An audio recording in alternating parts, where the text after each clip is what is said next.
जय श्री कृष्ण। भक्तों, जन्माष्टमी पर अगर आप सबने यह उपाय कर लिया तो मैं भगवान श्री कृष्ण की सौगंध खाता हूं, आपके घर से गरीबी दूर भाग जाएगी।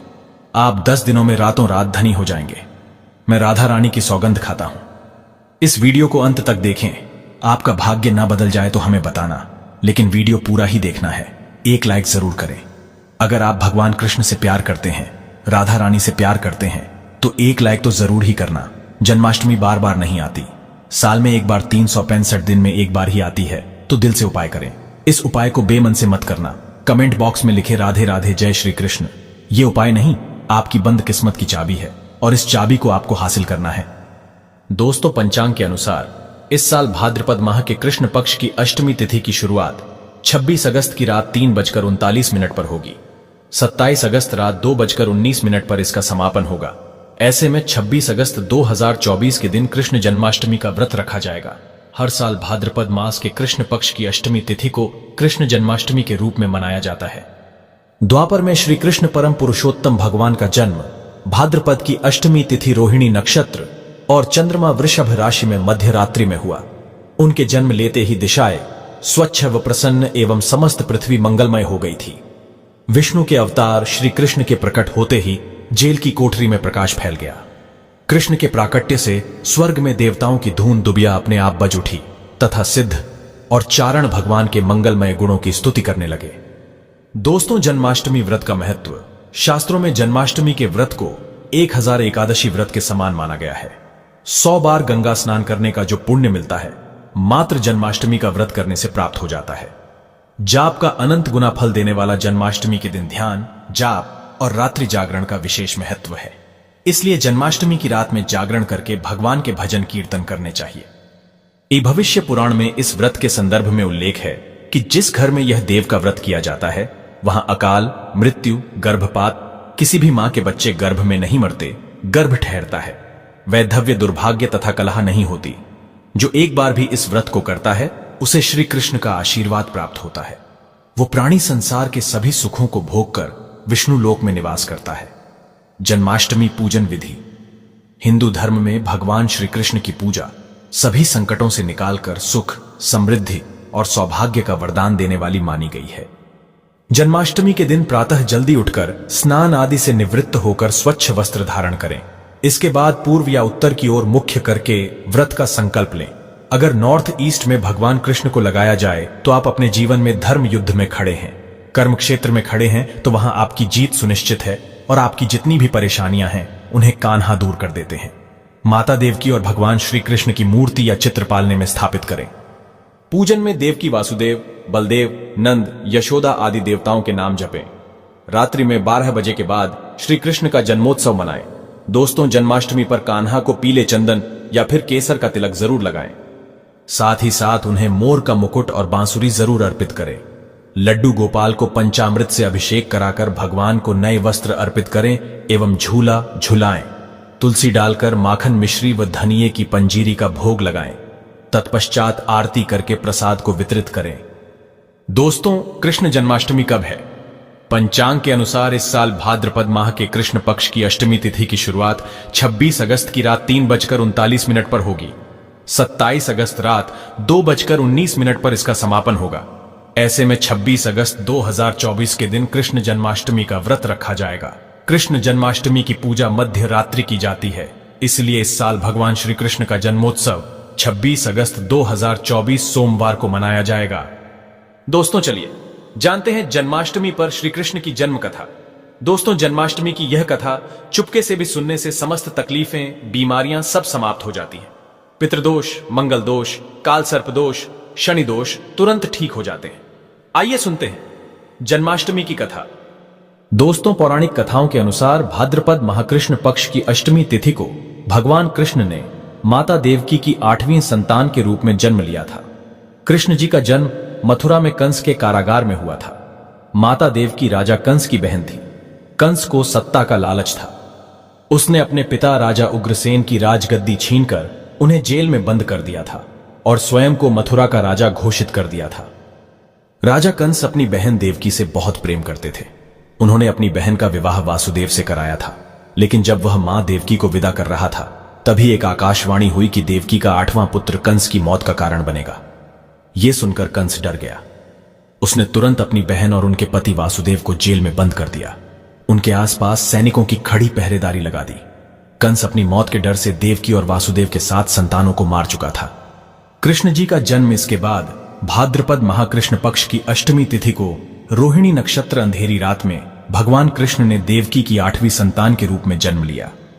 श्री कृष्ण के जन्म लेते ही कोठरी प्रकाशमय हो गई। आकाशवाणी हुई कि विष्णु जी ने कृष्ण जी के अवतार में देवकी के कोख में जन्म लिया है। उन्हें गोकुल में बाबा नंद के पास छोड़ आए और उनके घर एक कन्या जन्मी है, उसे मथुरा लाकर कंस को सौंप दे। कान्हा चले गोकुल धाम। आकाशवाणी सुनते ही वासुदेव के हाथों की हथकड़ी खुल गई। सभी पहरेदार सोने लगे। कान्हा को एक टोकरी में बाल गोपाल को रखकर सिर पर रख लिया और गोकुल की ओर चल पड़े। कान्हा को गोकुल धाम ले जाने में वासुदेव को कई मुसीबतों का सामना करना पड़ा। यमुना नदी कृष्ण जी के चरणों को स्पर्श करने के लिए उफान पर आ गई, लेकिन चरण स्पर्श के बाद वो फिर से शांत पड़ गई। वो कान्हा को बाबा नंद के पास छोड़ आए और गोकुल से कन्या को लेकर वापस लौट आए। जेल अपने आप बंद हो गया और उनके हाथों में हथकड़ियां लग गईं। कन्या के रोने की आवाज सुनते ही सभी पहरेदार उठ गए। कंस बंदी गृह आया। वो कन्या को देवकी और वासुदेव की 8वीं कन्या समझ उसे मारने चला, लेकिन वो आकाश में उड़ गई। और फिर से आकाशवाणी हुई कि कंस को मारने वाला अब इस दुनिया में पैदा हो चुका है। बाबा नंद और उनकी पत्नी मां यशोदा ने कृष्ण जी का पालन पोषण किया। राजा कंस ने कृष्ण जी का पता लगाकर उन्हें मारने की खूब कोशिश की, लेकिन कंस की सारी कोशिशों विफल हुई और कृष्ण जी को कोई मार नहीं सका। अंत में श्री कृष्ण ने कंस का वध किया। राजा उग्रसेन को फिर मथुरा की राजगद्दी सौंप दी। इस तरह से जन्माष्टमी की व्रत कथा पूरी हुई। दोस्तों, आगे बढ़ने से पहले कमेंट बॉक्स में अपनी राशि भी डाल दीजिएगा। यदि हमारे पास कोई उपाय होगा तो वो आकर हम आपके कमेंट के रिप्लाई में बता देंगे। दोस्तों, जन्माष्टमी पर भूल कर भी ना करें। ये गलतियां तुलसी को लेकर ना करें। ये गलती जन्माष्टमी के दिन भूल कर भी तुलसी की पत्तियां तोड़ने से बचना चाहिए। दरअसल शास्त्रों में कहा गया है कि कृष्ण भगवान विष्णु के अवतार हैं और उन्हें तुलसी अति प्रिय है। ऐसे में इस दिन तुलसी की पत्तियां नहीं तोड़नी चाहिए। जन्माष्टमी से पहले आप तुलसी तोड़कर रख लें। बिना तुलसी के जन्माष्टमी का पर्व अधूरा है। भगवान कृष्ण किसी भी ऐसे भोग को स्वीकार नहीं करते जिसमें तुलसी पत्र न पड़ा हो। ऐसा भोग पाप के समान होता है, जहरीला माना जाता है। चावल खाना, ये बात तो सभी जानते हैं कि एकादशी के दिन चावल नहीं खाने चाहिए, लेकिन बहुत ही कम लोग जानते हैं कि जन्माष्टमी के दिन भी चावल को खाना वर्जित होता है। चाहे आप व्रत रखें या ना रखें, लेकिन जन्माष्टमी के दिन चावल खाना शुभ नहीं माना जाता। तामसिक भोजन जन्माष्टमी के दिन तामसिक भोजन वर्जित माना जाता है। ऐसे में इस दिन मांस, मदिरा, प्याज और लहसुन नहीं खाना चाहिए। इस दिन गलती से भी लहसुन प्याज का खाना कभी मत बनाना, क्योंकि राहु केतु के कारण ही लहसुन प्याज की उत्पत्ति हुई है और भगवान विष्णु और राहु केतु के बीच में भीषण शत्रुता होती है। अनादर करना, भगवान कृष्ण के लिए सभी भक्त एक समान होते हैं। ऐसे में इस दिन किसी भी व्यक्ति का अनादर करने से बचना चाहिए। एक बार भगवान कृष्ण के भक्त ने एक व्यक्ति का अपमान कर दिया था। उसी क्षण भगवान कृष्ण ने अपने भक्त को श्राप दिया था। इसीलिए किसी का भी अपमान ना करें। हाँ, गाय को सताना, गाय भगवान कृष्ण को बहुत ही प्रिय है, क्योंकि कृष्ण अवतार में उनका पालन पोषण एक ग्वाले के घर में हुआ था। ऐसे में जन्माष्टमी के दिन किसी भी गाय और बछड़े को भूल कर भी नहीं सताना चाहिए। भगवान कृष्ण गाय को सबसे प्रिय मानते हैं। गाय माता को सबसे ज्यादा प्यार करते हैं। इसीलिए गाय को इस दिन रोटी, फल वगैरह मिठाई अवश्य खिलाएं। जन्माष्टमी के दिन केवल सात्विक खाना खाएं। जन्माष्टमी व्रत में दूध और दही जरूरी है। व्रत के दौरान ताजे फलों के शेक, लस्सी, छाछ या दूध का मजा ले सकते हैं। नारियल पानी पी सकते हैं। जन्माष्टमी के दिन पेड़ों को काटना भी अशुभ माना जाता है। श्री कृष्ण हर चीज में बसते हैं और हर चीज उनमें बसती है, बल्कि हो सके तो इस दिन ज्यादा से ज्यादा पेड़ लगाने चाहिए। इससे घर और परिवार में सुख और शांति बनी रहती है। भगवान कृष्ण सदा पीपल के वृक्ष में रहते हैं। पीपल वृक्ष पर जन्माष्टमी पर जल अवश्य अर्पित करें, इससे वो प्रसन्न जल्दी होते हैं। दोस्तों, जन्माष्टमी के दिन ब्रह्मचर्य का पालन करना अनिवार्य होता है। इस दिन पूरे पवित्र मन तन से भगवान की पूजा करनी चाहिए। कम से कम इस दिन पत्नी से दूर रहना चाहिए। जो पति पत्नी जन्माष्टमी पर एक दूसरे से दूर रहते और संयम और नियम का पालन करते हैं, तो उन्हें एक सुशील और सुंदर पुत्र की प्राप्ति होती है। ऐसे बालक का मुख भगवान कृष्ण की तरह होता है और शरीर भगवान कृष्ण की तरह कोमल होता है। जो लोग इस दिन व्रत रखते हैं, तो उन्हें रात में 12 बजे से पहले अपना व्रत नहीं खोलना चाहिए। उससे पहले व्रत खोलने से पूजा का फल नहीं मिलता है और व्रत भी अधूरा माना जाता है। जन्माष्टमी पर करें इन मंत्रों का जाप। भगवान कृष्ण की कृपा से आपकी समस्त गरीबी दूर हो जाएगी। आप धनवान हो जाएंगे, मालामाल हो जाएंगे। आपके घर में राधा रानी की कृपा बरसेगी, माता लक्ष्मी की कृपा बरसेगी। दोस्तों, श्री कृष्ण मंत्र ओम क्लीम कृष्णाय नमः। भगवान श्री कृष्ण के इस मंत्र का जाप करने से धन धान्य की प्राप्ति होती है। ऐसे में जन्माष्टमी के विशेष अवसर पर इस मंत्र का जाप करने से साधक को शुभ फलों की प्राप्ति होती है।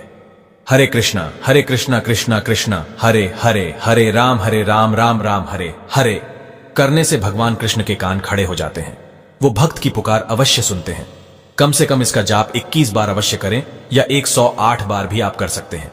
बहुत ही शुभ माना जाता है। दोस्तों, जन्माष्टमी पर जो स्त्री भगवान लड्डू गोपाल को झूला झुलाती है उसे अनंत काल तक बांझपन का सामना नहीं करना पड़ता है। भगवान लड्डू गोपाल की कृपा से ऐसी स्त्री को सुंदर पुत्र की प्राप्ति होती है। दोस्तों, जन्माष्टमी पर मोर पंख अवश्य लाएं और मंदिर में स्थापित करें। भगवान कृष्ण की बंसी जन्माष्टमी पर अवश्य लेकर आए। अगर आप व्रत रख रहे हैं तो भगवान लड्डू गोपाल के खिलौने आदि जरूर लेकर आना। इसे लाना मत भूलना। और जन्माष्टमी पर कौड़ियां आप ला सकते हैं। भगवान कृष्ण की स्थापना कर सकते हैं। इस दिन गलती से भी किसी भी व्यक्ति को गिफ्ट के तौर पर भगवान कृष्ण को उपहार में कभी मत देना। इससे घर की लक्ष्मी रुष्ट हो सकती है। जन्माष्टमी पर सोने, चांदी, तांबा, पीतल की खरीदारी कर सकते हैं। शुभ माना जाता है जन्माष्टमी पर पालना अवश्य लेकर आना। इसमें लड्डू गोपाल जी झूला झूलेंगे। दोस्तों, जन्माष्टमी पर तुलसी माता के सामने भगवान कृष्ण के 4 नाम जैसे गोपाला, गोविंदा, देवकीनंदन और दामोदर पुकारे और साथ ही ओम नमो भगवते वासुदेवाय नम मंत्र का जाप करें। ऐसा करने से सभी समस्याएं दूर हो जाएंगी। माता तुलसी आपके घर को धन धान्य से भर देंगी। जन्माष्टमी के दिन भोग में मक्खन के साथ तुलसी दल जरूर डालें और वो भगवान कृष्ण को अर्पित करें। दोस्तों, जन्माष्टमी के शुभ अवसर पर करें नमक का विशेष उपाय। दोस्तों, मैं ईश्वर की सौगंध खाता हूं। नमक का यह उपाय करने से आपके समस्त पाप नष्ट हो जाएंगे। गरीबी दूर हो जाएगी, आपकी नौकरी लग जाएगी। संतान प्राप्त हेतु व्यापार चलाने के लिए भी यह उपाय जरूर करें। दोस्तों, हम भी नमक का यह उपाय जरूर करते हैं। मैं ईश्वर की सौगंध खाता हूं। अगर आपने यह उपाय कर लिया तो आपको करोड़पति होने से कोई नहीं रोक पाएगा। भगवान कृष्ण का विशेष आशीर्वाद मिलेगा। आइए जानते हैं नमक का विशेष उपाय। दोस्तों, उपाय है एक नमक का पैकेट, 50 ग्राम सूखी लाल मिर्च, 500 ग्राम चावल, 100 ग्राम उड़द की दाल, 250 ग्राम आटा और 11 रुपए की दक्षिणा तथा एक पानी की बोतल और 5 रुपए के काले तिल। बस इतनी सी सामग्री एक थैली में एकत्रित कर ले। दोस्तों, उसके बाद किसी भी गरीब, बुजुर्ग या गरीब महिला को चुपके से दान दे दे और पीछे मुड़कर ना देखे, घर को वापस चले आए। दोस्तों, आप यकीन मानो, गुरु परंपरा से प्राप्त यह महाउपाय आपकी काया पलट कर रख देगा। दिन दुगनी रात चौगुनी आप तरक्की करेंगे। दोस्तों, ये उपाय हम भी जरूर करते हैं। महापुस्तक और शास्त्रों में लिखा महाउपाय आज हम आपको बता रहे हैं। यह उपाय जन्माष्टमी के दिन जरूर करें। मैं ईश्वर की सौगंध खाता हूं, आपका भाग्य उदय हो जाएगा। दोस्तों, यह उपाय मैं हर जन्माष्टमी के दिन जरूर करता हूं। आप भी यह मौका हाथों से मत जाने देना। दोस्तों, आप जानते हैं लड्डू गोपाल के साथ प्रिय भोग कौन कौन से हैं? भगवान कृष्ण को लड्डू गोपाल को 56 भोग से भी ज्यादा प्रिय है। ये 7 भोग, इन 7 भोगों के आगे 56 भोग कुछ भी नहीं। 56 भोग आप अपनी इच्छा अनुसार बना सकते हैं, परंतु ये 7 भोग श्री कृष्ण को अत्यंत प्रिय है। जन्माष्टमी के दिन भक्त भगवान श्री कृष्ण जी को लड्डू गोपाल जी को प्रसन्न करने के लिए 56 भोग समर्पित करते हैं। 56 तरह के पकवान बनाए जाते हैं और भगवान श्री कृष्ण जी को समर्पित किए जाते हैं। तो अगर आप 56 भोग समर्पित करते हैं तो इससे अच्छा तो कुछ है ही नहीं। 56 भोग हो सके तो आप जरूर समर्पित करें। लेकिन अगर आपके पास इतना समय और सामर्थ्य नहीं है कि आप 56 भोग समर्पित कर पाए, तो फिर ऐसे में क्या करें जिससे कि हमारे कृष्ण भगवान, हमारे लड्डू गोपाल प्रसन्न हो जाए। देखिए, 56 भोग के समान ही 7 चीजें हैं जो लड्डू गोपाल जी को अति प्रिय है। तो हम वो 7 चीजें लड्डू गोपाल जी को भोग स्वरूप समर्पित करेंगे जो उन्हें अति प्रिय है, ताकि उन्हें 56 भोग जितना ही आनंद प्राप्त हो। अब हम जानेंगे कि वो कौन सी 7 चीजें हैं जो 56 भोग के समान ही भगवान श्री कृष्ण जी को प्रिय है। अगर हम वो 7 चीजें भगवान कृष्ण जी को भोग स्वरूप समर्पित करते हैं तो हमें 56 भोग के समान ही फल प्राप्त होता है। सबसे पहले तो जन्माष्टमी के दिन जब आप लड्डू गोपाल जी को भोग समर्पित करें तो कोशिश करें कि आप अपने घर पे बनी हुई चीजों का भोग समर्पित करें। बाहर की मिलावटी चीजों से बचने की कोशिश करें। और लड्डू गोपाल जी को जो चीज सबसे ज्यादा प्रिय है, हमारे कृष्ण कन्हैया लाल को जो चीज सबसे ज्यादा प्रिय है वो है माखन मिश्री। तो जन्माष्टमी के दिन आप लड्डू गोपाल जी के लिए मक्खन जरूर बनाएं और हो सके तो मक्खन घर पर ही बनाएं। 1 दिन की मलाई या 2 दिन की मलाई आप ले लीजिए और उससे आप अपने लड्डू गोपाल जी के लिए मक्खन बना लीजिए। तो देखिए, यहां पर मैंने मक्खन बना लिया है और मक्खन में मिश्री डालकर अब हम लड्डू गोपाल जी को माखन मिश्री का भोग समर्पित करेंगे। तो पहले नंबर पर तो माखन मिश्री है, दूसरे नंबर पर फिर हम मेवे का भोग समर्पित करेंगे। आप मेवा पाक बना सकते हैं, मेवे की बर्फी बना सकते हैं, या जो 5 तरह के मेवे 7 तरह के मेवे इकट्ठे करके लड्डू को पाल जी को भोग स्वरूप समर्पित कर सकते हैं। जन्माष्टमी को आप मेवे का भोग जरूर समर्पित करें भगवान श्री कृष्णन जी को। इसके साथ ही देखिए, जन्माष्टमी के दिन धनिया पंजीरी आप जरूर बनाएं। घर पर ही धनिया को भून ले, उसमें मीठा मिलाएं, ड्राई फ्रूट्स मिलाएं और धनिया पंजीरी बनाएं। धनिया पंजीरी का भोग भी भगवान श्री कृष्ण जी को अति प्रिय होता है और धनिया पंजीरी के भोग के बिना जन्माष्टमी के व्रत का पारण नहीं किया जाता है। तो धनिया पंजीरी का आप भोग जरूर समर्पित करें। इसके साथ ही देखिए, पंचामृत का भोग आप जरूर समर्पित करें।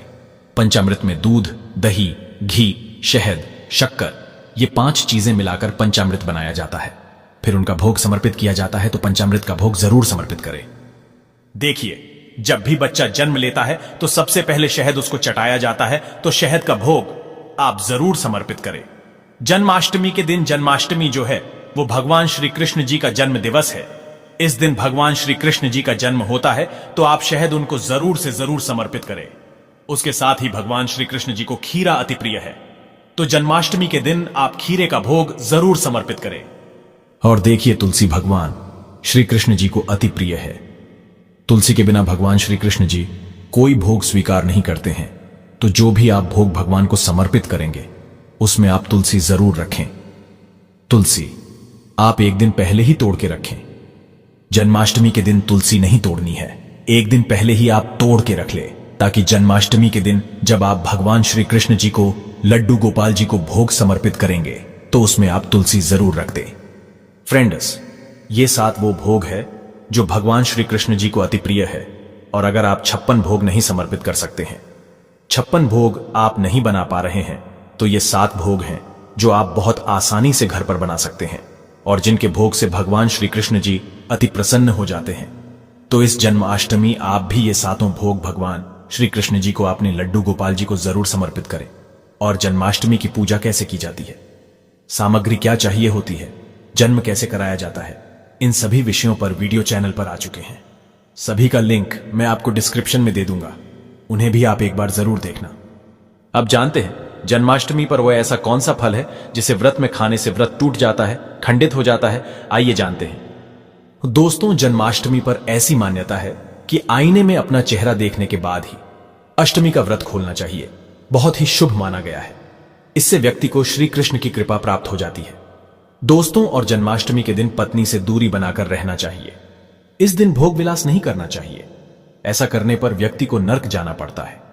दोस्तों, माना जाता है कि जन्माष्टमी के व्रत में व्रत रखने वाले व्यक्ति को नाशपाती का सेवन नहीं करना चाहिए। इस फल का नाम नाश यानी नाश करने वाला होता है।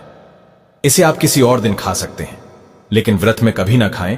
भगवान कृष्ण को यह फल कभी अर्पित ना करें, इससे आपका व्रत भंग हो सकता है। दोस्तों, गाय को नहीं सताना चाहिए।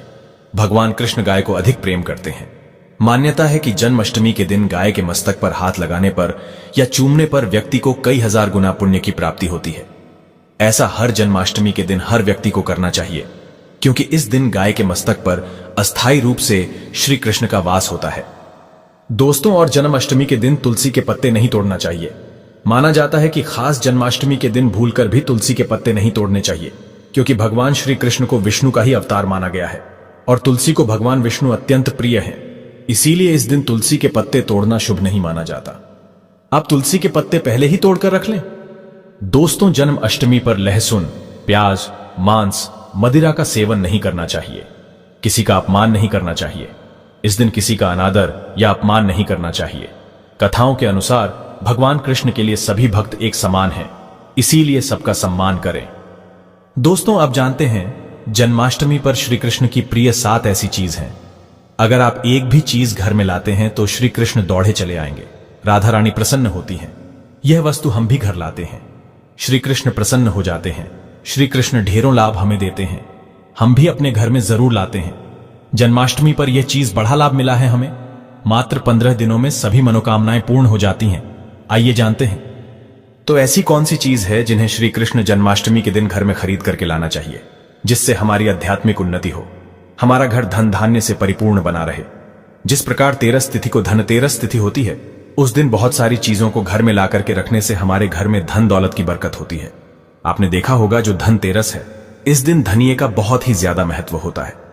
धनतेरस तिथि दिन जो भी व्यक्ति अपने घर में धनिया खरीद करके लाते हैं और धनिये का छिड़काव पूरे घर में करते हैं, या फिर उस धनिये का पूरे घर में छिड़काव करने के बाद उसे मिट्टी में डाल करके बुआई कर देते हैं, जैसे जैसे धनिया आना शुरू होता है तो व्यक्ति की आध्यात्मिक उन्नति होना शुरू हो जाती है। व्यक्ति के घर में धन दौलत तेजी से आना शुरू हो जाती है। ठीक उसी प्रकार श्री कृष्ण जन्माष्टमी के दिन भी कुछ ऐसी वस्तु है जिन्हें घर में लाकर के रखा जाता है, घर में लाकर के खाया जाता है, घर में लाकर के भगवान श्री कृष्ण को चढ़ाई जाती है। तो आज मैं आप लोगों को 5 ऐसी वस्तु के बारे में बताऊंगा जिन्हें श्री कृष्ण जन्माष्टमी के दिन कोई भी व्यक्ति, ध्यान से सुनिए, श्री कृष्ण जन्माष्टमी के दिन कोई भी व्यक्ति इन्हें लाकर के भगवान श्री कृष्ण को समर्पित करते हैं तो ऐसे व्यक्ति की 7 जन्मों की दरिद्रता, ऐसे व्यक्ति की कैसी भी परेशानी चल रही हो, बुरे समय को, सारी परेशानी को भगवान श्री कृष्ण स्वयं हर लेते हैं। आप भी अगर भगवान श्री कृष्ण को मानते हैं, भगवान श्री कृष्ण के प्रति थोड़ी भी आस्था है, तो कमेंट बॉक्स में जय श्री कृष्ण सदा सहाय करें, जरूर लिखना। और हां, वीडियो में आगे बढ़ने से पहले अभी तक आपने हमारी वीडियो को लाइक नहीं किया है तो लाइक जरूर करना, और इस वीडियो को अपने फायदे के लिए पूरा ध्यान से देखना, ध्यान से सुनना। जो जानकारी बताऊंगा, जानकारी समझ में नहीं आए, बाद में चल करके आपको समझ में नहीं आएगी, तो इस जानकारी को किसी पेन कॉपी में नोट करके लिख लेना, बाद में चल करके यह जानकारी आपको आगे काम आएगी। तो श्री कृष्ण जन्माष्टमी के दिन कौन सी ऐसी चीज है जिसे घर में लाकर के रखना चाहिए, जिससे भगवान श्री कृष्ण की कृपा प्राप्त कर सकते हैं। भगवान श्री कृष्ण को संसार के धन का धनपति कहा जाता है।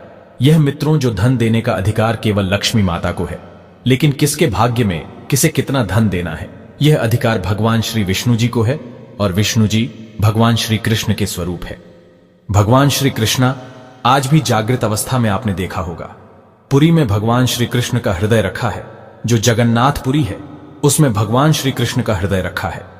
भगवान श्री कृष्ण आज भी जागृत अवस्था में है, जागृत रूप में है। और आपने देखा होगा वृंदावन में जो नंदनवन है, वहां पर भगवान श्री कृष्ण आज भी रास रचाते हैं। तो इस वीडियो को ध्यान से देखिए। श्री कृष्ण जन्माष्टमी के दिन यह चीज आप अपने घर में अवश्य लाइए। बिल्कुल आपका घर भी धन धान्य से परिपूर्ण बनेगा। आपके जीवन में चल रही परेशानी को इस चीज को लाने से समाप्त हो जाएगी। इस चीज का अपना अलग ही महत्व है। इस चीज को लाने से पहले सर्वप्रथम आपको अपने घर को साफ पानी से धो लेना है। फिर आपको अपने घर को एक बार गंगा जल से पूरी तरीके से छींटे मार देने हैं। अपने घर को पवित्र रखना है। फिर इस वस्तु को आपको लाकर के भगवान श्री कृष्ण को समर्पित करनी है। तो आपको लाना क्या है? पहली वस्तु है मित्रों, वह है शहद जी। हां, ये जो शहद है, यह भगवान श्री कृष्ण को अत्यंत प्रिय है। ध्यान से सुनिए, भगवान श्री कृष्ण को अत्यंत प्रिय है। शहद जो है देवी देवताओं को भोग के रूप में लगाते हैं। यह आपने देखा होगा। यह जो शहद है, यह वास्तु दोष को भी दूर करता है। भगवान श्री कृष्ण को वास्तु का जनक माना जाता है। जहां पर भगवान श्री कृष्ण की बाल अवस्था रूप की मूर्ति रखी जाए, जिसे हम बाल श्री कृष्ण बोल सकते हैं, या फिर इस प्रकार के छोटे कृष्ण बोल सकते हैं, या फिर बाल गोपाल बोल सकते हैं। तो जहां पर बाल गोपाल की मूर्ति हो, इस प्रकार की मूर्ति को अगर शहद से स्नान करा दिया जाए, ध्यान से सुनिए, इस प्रकार की मूर्ति को शहद से अगर भगवान को स्नान करा दिया जाए, अभिषेक करा दिया जाए, और इस शहद को अगर कोई भी व्यक्ति थोड़ा थोड़ा खाना शुरू कर देते हैं, या फिर इस शहद का छींटा अपने घर में मारते हैं, तो यह घर के वास्तु दोष को समाप्त करता है। अगर व्यक्ति के जीवन में किसी भी प्रकार का दोष लगा हो, उस दोष का भी भगवान श्री कृष्ण निवारण करते हैं। इस प्रकार के दोषों से भगवान श्री कृष्ण उसे बचाते हैं। और जिस स्थान पर भगवान श्री कृष्ण को शहद से नहलाया जाता हो, वह स्थान, वह घर तीर्थों के समान हो जाता है। वह घर पवित्र हो जाता है। उस घर में साक्षात लक्ष्मी आती है। उस घर में कभी भी अन्न धन की कमी नहीं होती। यह पहला प्रयोग है श्री कृष्ण जन्माष्टमी का। आप जरूर करना। आपके जीवन में चल रही परेशानी, आपके जीवन में तरह तरह के सारे कष्ट दूर हो जाएंगे। दूसरी वस्तु के बारे में बता रहा हूं। तो भगवान श्री कृष्ण को जो दूसरी वस्तु जो है, आप वीणा चढ़ा सकते हैं। जो वीणा है, यह भगवान श्री कृष्ण को अत्यंत प्रिय है। वह मां सरस्वती की भी कहा जाए तो प्रिय है। यह एक प्रकार का वाद्य यंत्र है। तो जो व्यक्ति भगवान श्री कृष्ण को वीणा चढ़ाता है, ऐसे व्यक्ति की बुद्धि तीव्र हो जाती है। ऐसे जो व्यक्ति हैं, ये आगे चल करके गुणकारी बनते हैं। ऐसे व्यक्ति एक प्रकार के गीत संगीत के माध्यम से आगे बढ़ते हैं। ऐसे व्यक्ति राजनेता बनते हैं। तो जो व्यक्ति भगवान श्री कृष्ण को कृष्ण जन्माष्टमी पर के दिन वीणा भेंट करते हैं, ऐसे व्यक्ति की आध्यात्मिक उन्नति होती है। ऐसे व्यक्ति राजनेता बनते हैं। फिर ऐसे व्यक्ति आगे चलकर के जो कहा जाए संगीत के माध्यम से आगे बढ़ते हैं। तीसरी वस्तु है वह मोर पंख। ध्यान से सुनिए। जो मोर पंख अगर कृष्ण जन्माष्टमी के दिन मोर पंख अगर आप ला करके भगवान श्री कृष्ण को समर्पित कर देते हैं तो मोर पंख को बहुत ही पवित्र माना जाता है। यह घर में सकारात्मक ऊर्जा को बढ़ाने का काम करता है। घर में नकारात्मक ऊर्जा हो उसे समाप्त कर देता है।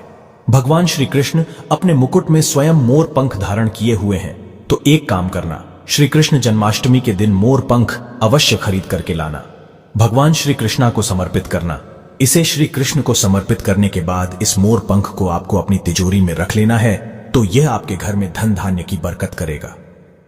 अगर मोर पंख को सादे पानी से नहला करके अगर इस पानी के छींटे घर में मारेंगे तो आपके घर में जितने भी वास्तु दोष है वह समाप्त हो जाएंगे, क्योंकि मोर पंख को वास्तु दोष समाप्त करने वाला कहा जाता है। मोर पंख से जिस घर में मोर पंख से छींटे मारे जाए या फिर मोर पंख के पानी से जिस घर में छींटे मारे जाए, स्नान कराया जाए, तो उस घर में साक्षात लक्ष्मी निवास करती हैं। उस घर में साक्षात लक्ष्मी आ जाती हैं। जिस घर में लक्ष्मी आ जाए, जिस घर में भगवान श्री कृष्ण का छोटी सी बाल अवस्था मूर्ति रखी है, वह घर बिल्कुल अन्न धन से भर जाता है। आज चौथी वस्तु बता रहा हूं जिसे श्री कृष्ण जन्माष्टमी पर अवश्य ही लाना चाहिए। तो हमारे धर्म शास्त्रों में भी बोला जाता है, जो चौथी वस्तु बताऊंगा उसके बारे में, हमारे धर्म शास्त्रों में भी बोला जाता है कि कोई भी व्यक्ति अगर कदम्ब के फूल भगवान श्री कृष्ण को लाकर कि श्री कृष्ण जन्माष्टमी के दिन समर्पित करते हैं तो ऐसे व्यक्ति की जन्म जन्मांतर कंगाली, ऐसे व्यक्ति के जीवन में चल रही परेशानी समाप्त हो जाती है, क्योंकि भगवान श्री कृष्ण ने स्वयं कदम्ब के वृक्ष पर बैठ करके बांसुरी बजाई है। कदम्ब के वृक्ष को बहुत ही उत्तम वृक्ष माना जाता है। चाहते तो भगवान श्री कृष्ण पीपल के वृक्ष पर बैठ करके बांसुरी बजा सकते थे, लेकिन उन्होंने ऐसा नहीं किया, क्योंकि कदम्ब वृक्ष को भगवान श्री कृष्ण आशीर्वाद प्राप्त है। ये जो कदम्ब वृक्ष है ये लोगों के दुख तकलीफ का भी निवारण कर सकते हैं और ऐसा माना जाता है। कदम्ब वृक्ष अगर कोई भी व्यक्ति मनोकामना बोलते हुए किसी भी बुधवार के दिन अगर जो हरा कलर का धागा होता है यह बांधा जाए तो सभी प्रकार के मनोरथ की पूर्ति होती है। सभी प्रकार की जो परेशानी है सामने बोलते हुए बांधे तो उसका निवारण होता है। तो कृष्ण जन्माष्टमी के दिन आप भी जो है अवश्य कदम्ब का फूल लाए और भगवान श्री कृष्ण को समर्पित कर दीजिए। अंतिम वस्तु के बारे में बता रहा हूं। यह अंतिम वस्तु स्वयं भगवान श्री कृष्ण का ही स्वरूप है। तो आपके घर में बाल गोपाल नहीं है तो आप जो है कृष्ण जन्माष्टमी के दिन भगवान श्री कृष्ण के बाल स्वरूप बाल गोपाल अपने घर में लाकर के स्थापित करें। जहां पर भगवान श्री कृष्ण के बाल स्वरूप रहते हैं वहां पर समस्त देवी देवता इनके दर्शन करने आते हैं। आप भगवान श्री कृष्ण के जो बड़े स्वरूप बैठाते हैं उनके दर्शन करने के लिए नहीं आते, लेकिन अगर आप भगवान श्री कृष्ण के जो छोटे से बाल स्वरूप में रख करके इसकी पूजा करते हैं या बैठा देते हैं तो समस्त देवी देवता इनके दर्शन करने के लिए आपके घर में आना शुरू करते हैं। आपको दिखाई नहीं देंगे, सूक्ष्म रूप में आते हैं, क्योंकि जो भगवान श्री कृष्ण की छोटी जो मूर्ति कहे जाने वाले जो बाल स्वरूप है यह लाकर के घर में स्थापित करते हैं तो आपकी आध्यात्मिक उन्नति होगी। आपके जीवन में चल रही सारी परेशानियों का निवारण हो जाएगा। एक काम करना, भगवान श्री कृष्ण के जो छोटे स्वरूप है इसे बाजार से खरीदेंगे, जो बाल गोपाल लाएंगे, इसे डेली जो है गंगा जल में थोड़ा सा स्नान करा देना है, फिर सादे पानी से स्नान करा देना और इसके बाद इस प्रकार से ये जो पानी है इसके छींटे पूरे घर में मारना है तो आपके घर में नकारात्मक शक्तियां समाप्त हो जाएगी। आपके घर में किसी ने तंत्र बाधा, बुरी नजर, बुरी शक्तियां डाली है वह समाप्त हो जाएगी। आपके घर में लक्ष्मी का बंधन हो गया है जिसके कारण लक्ष्मी आना रुक चुकी है। आपके जीवन में धन का अभाव, कर्ज का भार बढ़ चुका है तो भगवान श्री कृष्ण को नहलाएंगे तो यह पीना शुरू कर दीजिए। इस पानी का पूरे घर में छींटा मार दीजिए तो आपका घर कुछ दिनों के भीतर में धन वैभव से परिपूर्ण बन जाएगा। और देखते ही देखते आप अपने घरों के आसपास में रहने वाले जो पड़ोसी है, घर के आसपास में रहने वाले जो लोग हैं उनसे ज्यादा धनवान बनना शुरू हो जाएंगे, उनसे जल्दी तरक्की पाना शुरू कर देंगे। तो हमने वीडियो में बताया है श्री कृष्ण जन्माष्टमी के दिन यह 5 चीज ला करके अपने घर में अवश्य स्थापित करें। 5 में से 5 नहीं ला पाए तो कोई भी एक चीज ला करके अपने घर में स्थापित करें। इससे लक्ष्मी की कृपा प्राप्त होगी, भगवान श्री कृष्ण की कृपा प्राप्त होगी और देखते देखते आपका घर जो है धन धान्य से परिपूर्ण बन जाएगा। आपके घर में किसी भी वस्तु का अभाव नहीं होगा। दोस्तों, अब जानते हैं जन्माष्टमी पर तुलसी का एक ऐसा उपाय, यदि तुलसी की जड़ के साथ यह उपाय किया जाए तो महीने भर में व्यक्ति करोड़पति हो जाता है। लेकिन जन्माष्टमी के दिन ही करना है, आइए जानते हैं। तुलसी के हर पत्ते में साक्षात भगवान श्री विष्णु का वास समझा जाता है। इस धरा पर जो भी देवता मानव रूप में वितरित हुए, उनमें से हर एक ने माता तुलसी की पूजा जरूर की है। जिस घर में इसका वास होता है, वहां आध्यात्मिक उन्नति के साथ सुख, शांति और आर्थिक समृद्धि स्वतः ही आती है। प्रतिदिन सुबह तुलसी के दर्शन करने मात्र से आप देखेंगे कि आपका पूरा दिन अच्छे से गुजरता है। जब भी आप सोकर सुबह उठे, तब आप अपने चेहरे को देखने के बजाय तुलसी के पौधे को जरूर देख ले। सुबह शाम तुलसी की पूजा करने से हर पाप नष्ट हो जाता है। तुलसी के पौधे में लगी मिट्टी में समस्त तीर्थों का वास समझा जाता है। तुलसी की जड़ में मां लक्ष्मी का वास समझा जाता है। इसके हर हिस्से में भगवान कृष्ण का वास समझा जाता है। दोस्तों, मंजरी में बजरंग बली का भाग समझा जाता है। कृष्ण प्रभु श्री राम और हनुमान जी महाराज को बिना तुलसी पत्ते के भोग नहीं चढ़ाया जाता है, और ऐसा भोग भी स्वीकार नहीं करते जिसमें तुलसी ना हो। दोस्तों, वास्तुशास्त्र में कहा जाता है कि जिस घर में तुलसी का पौधा लगा हो, उस घर में कभी भी किसी भी तरह के रोग नहीं आते, और अगर इसे सही दिशा में रखा जाए और नित्य इसका पूजन किया जाए तो उस घर में वास्तु दोष उत्पन्न नहीं होता। और यह भी समझा जाता है कि घर में किसी भी तरह की बड़ी अनहोनी होने से पहले तुलसी का पौधा उस बला को अपने ऊपर लेता है और आपको माता की तरह सुरक्षा प्रदान करता है। खुद बलिदान देकर हम सभी की रक्षा करता है। इसलिए हमें अपने घर में तुलसी का पौधा जरूर लगाना चाहिए। तो दोस्तों, तुलसी हर हिंदू के घर में आंगन में जरूर होती है। आप इसे रोज देखते होंगे, परंतु हम दावे के साथ कह सकते हैं कि तुलसी से मिलने वाले इन फायदों के बारे में आप शायद ही जानते होंगे। इसके ऐसे जबरदस्त कारगर उपाय हम आज की वीडियो में बताने जा रहे हैं, जो शायद ही किसी से आपने सुने होंगे। और तुलसी के इन उपायों को करने से आपकी किस्मत बदल जाएगी। दोस्तों, आपकी हर समस्या का तोड़, हर मंत्र तंत्र की गांठ तुलसी के माध्यम से निकाल सकते हैं। फिर वह धन की कमी हो, नजर बाधा हो, शादी में आ रहे अड़चने हो, गृह दोष हो, कोई बीमारी हो, हर मर्ज की दवा है तुलसी। दोस्तों, माना जाता है कि अगर कोई व्यक्ति लगातार 1 महीने तक बजरंग बली को तुलसी के पत्ते लड्डू के साथ साथ या फिर किसी मिष्ठान के साथ चढ़ा दे, उसकी कोई भी मनोकामना हो जरूर पूर्ण हो जाती है। तुलसी की मंजरी उतारने से चल रही समस्याएं तत्काल दूर हो जाती है। कई लोग कर्जे के बोझ से परेशान हो जाते हैं। कुछ लोगों के बच्चों की शादी होने में अड़चने आती हैं, तो तुलसी की मंजरी उतारने से उनके जीवन में चल रही सभी समस्याएं तुरंत ही दूर हो जाती हैं। जिस व्यक्ति के जीवन में समस्या है, उसे ही मंजूरी उतारने के लिए बोले। तुलसी के पौधे में अनेक चमत्कारी गुण पाए जाते हैं। इसकी जड़ की थोड़ी सी मिट्टी, तुलसी के गिरे हुए सूखे पत्ते और थोड़ी सी मंजरी, इन तीनों को नहाने के पानी में डालकर आप स्नान करते हैं तो आपके जीवन में लगे सारे दोष समाप्त हो जाते हैं। ऐसे दोष रहित व्यक्ति जीवन में आगे बढ़ते हैं। अगर आपको जीवन में आगे बढ़ने में कोई परेशानी आ रही है, कठिनाइयां आ रही हैं, लगता है कि सब कुछ रुकसा गया है, तो इन्हें नहाने के पानी में डालकर नहाए। तुलसी की जड़ की मिट्टी बहुत प्रभावी होती है। नहाने के पानी में केवल इस मिट्टी को डालकर स्नान करेंगे, तब भी आपके जीवन से बहुत सारे दोष समाप्त हो जाएंगे। आपके जीवन में बरकत आएगी। आपको आगे बढ़ने से कोई ताकत रोक नहीं पाएगी। दोस्तों, तुलसी की जड़ की मिट्टी का तिलक लगाने से हर क्षेत्र में आपको सफलता मिलनी शुरू हो जाती है। इससे आपकी सम्मोहन शक्ति बढ़ती है। लोग मोहित हो जाते हैं, आपसे प्रभावित हो जाते हैं। ऐसा तिलक लगाने से आपका दुर्भाग्य सौभाग्य में बदल जाएगा। दोस्तों, हर रोज तुलसी का पत्ता हमें खाना चाहिए। जो व्यक्ति ऐसा करता है, उसको पूरे जीवन भर सर्दी, खांसी, जुकाम, बुखार ऐसी बीमारियां नहीं होती, परंतु इसे निरंतर करते रहे, बीच में छोड़े नहीं। जिन लोगों को मौसम बदलते ही सर्दी जुकाम हो जाता है, बुखार आ जाता है, मौसम बदलते ही तबीयत खराब होनी शुरू हो जाती है, ऐसे लोगों को और कोई उपचार लेने की आवश्यकता ही नहीं है। अगर आप अपनी रोग प्रतिरोधक क्षमता बढ़ाना चाहते हैं, तो बस हर रोज एक तुलसी का पत्ता खाना शुरू कर दें। ध्यान रखें, रविवार को तुलसी के पत्ते कभी भी तोड़े नहीं जाते, तो एक दिन पहले शनिवार के दिन 2 पत्ते तोड़ के रखें, ताकि रविवार दिन आपको पत्ता तोड़ना ना पड़े। दोस्तों, वैसे अमावस्या, पूर्णिमा और एकादशी के दिन तुलसी के पत्ते नहीं तोड़े जाते, और बिना स्नान किए हुए तुलसी को तोड़कर जो मानव पूजा करता है, वह अपराधी होता है। उसकी की हुई पूजा निष्फल हो जाती है। इसका और एक चमत्कारी फायदा बताते हैं। अगर आप निर्धारित संख्या में 6 महीने तक तुलसी के पत्ते खाते हैं, निर्धारित संख्या मतलब अगर आप 4 की संख्या में खा रहे हैं तो रोज 4 पत्ते ही खाने हैं, और अगर आप 5 की संख्या में खा रहे हैं तो आपको रोज 5 की संख्या में ही खाने हैं। और दिन में एक बार सुबह स्नान करने के बाद, भगवान का पूजन करने के बाद, और इस पूरे काल में आपको ब्रह्मचर्य का पालन करना होगा। देखना, आपको गरिमा, महिमा, लखीमा सहित 8 तरह की सिद्धियां प्राप्त हो जाएंगी। हमने पौराणिक कथाओं में सुना है कि हनुमान जी महाराज हवा में उड़कर कहीं भी आ जा सकते थे, द्रोणागिरी पर्वत को अपने हाथों पर उठा लाए। यह सब अष्ट सिद्धियों के कारण ही संभव हुआ था जो उन्हें प्राप्त थी। किसी भी असंभव कार्य को संभव बनाना इन सिद्धियों की मदद से हो सकता है। संसार में अनेक गुणी आत्मा है जिन्हें कई तरह की सिद्धियां प्राप्त है। तो अगर आप निर्धारित संख्या में 6 महीने तक तुलसी दल खाते हैं तो आपको इन अष्ट सिद्धियों की प्राप्ति होगी, जिससे व्यक्ति असंभव कार्य को संभव कर सकता है। जरा सोचिए, इस तरह के विशेष प्रयोग के द्वारा आप अपनी जिंदगी किस तरह बदल कर रख सकते हैं। हम इन्हें इसलिए बता रहे हैं ताकि आपका जीवन अत्यंत सुखमय हो जाए। तो दोस्तों, तुलसी के पत्ते खाना शुरू कर दें। इससे शरीर रोग मुक्त रहता है।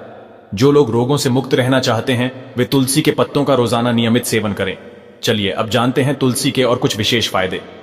दोस्तों, जिन लोगों पर बाधाएं, नकारात्मक शक्ति आदि का प्रभाव है, नजर दोष लग गया है, किसी की हाय बद्दुआ लगी है, क्योंकि इस दुनिया में बहुत से लोग ऐसे होते हैं जो एक दूसरे से जलते हैं। उनकी नकारात्मक तरंगों के कारण नकारात्मक ऊर्जा आपको घेर लेती है।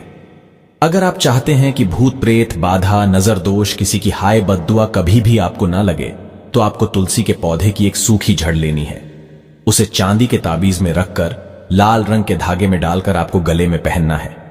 कभी भी आपको भूत प्रेत, बाधा, नजर दोष नहीं लगेगा। जो लोग भूत प्रेत बाधा से परेशान हैं, ऐसे व्यक्ति तुलसी की मिट्टी नहाने के पानी में डालकर स्नान करना शुरू करें। प्रेत बाधा आपके आसपास भी नहीं भटकेगी।